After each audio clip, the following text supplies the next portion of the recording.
তমা, আপনি জানেন যে গত রাত থেকে কিন্তু প্রচুর পরিমাণে অতিবৃষ্টি এবং আপনার ভারতের যে গজলডোবা রয়েছে সেই গজলডোবার গেট খুলে দেওয়ার কারণে কিন্তু তিস্তার পানি বৃদ্ধি পেয়ে বিপদসীমার 13 সেন্টিমিটার উপর দিয়ে কিন্তু পানি প্রবাহিত হচ্ছে এবং পানি উন্নয়ন বোর্ড সেই 44টি গেট ইতিমধ্যে খুলে রাখা হয়েছে এবং প্রচুর পরিমাণে পানি কিন্তু ধেয়ে আসছে। এবং আপনারা জানেন যে লালমনিরহাটের 5টি উপজেলার যে নদী তীরবর্তী উপজেলা হয়, এখানকার নিম্ন অঞ্চলে কিন্তু পানি প্রবেশ করছে এবং সেই রাস্তাঘাটে পানি প্রবেশ করছে, মানুষের দুর্ভোগ সৃষ্টি হয়েছে। বিশেষ করে আপনি জানেন যে লালমনিরহাটের যে সদর উপজেলার আদিতবাড়ি, যে মহিষকোছা রয়েছে, কালীগঞ্জের নোহালী, শোলমারি, ভোটমারি এবং হাতীবান্ধা উপজেলার যে 6টি ইউনিয়ন রয়েছে সেই 6টি ইউনিয়নে পানি নিম্ন এলাকায় পানি প্রবেশ করেছে এবং পাটগ্রাম উপজেলার দহগ্রাম আঙ্গুরপোতা এলাকায় যে তিস্তা এলাকা রয়েছে, চর এলাকায়, সেই এলাকায় কিন্তু পানি প্রবেশ করে কিন্তু মানুষের ভোগান্তি সৃষ্টি হচ্ছে। এই এবং পাশাপাশি আপনারা জানেন যে অনেক নতুন, আপনারা জানেন যে নদী ভরাট হওয়ার কারণে কিন্তু নতুন নতুন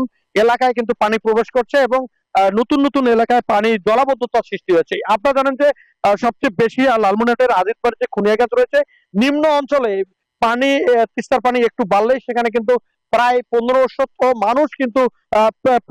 মানুষ কিন্তু পানিবন্দী হয়ে পড়ে। এবং আপনারা জানেন পানি উন্নয়ন বোর্ড বলছে যে অতিবৃষ্টির কারণে পানি বৃদ্ধি পাচ্ছে, তবে রাত নাগাল কিন্তু পানি কমতে পারে, এমনটি আমাদেরকে পানি উন্নয়ন বোর্ড জানিয়েছে। এই ছিল আমার কাছে সর্বশেষ। ফিরে যাচ্ছি স্টুডিওতে। তমা। Bashundhara public school and college 2026 শিক্ষাবর্ষে ভর্তি চলছে।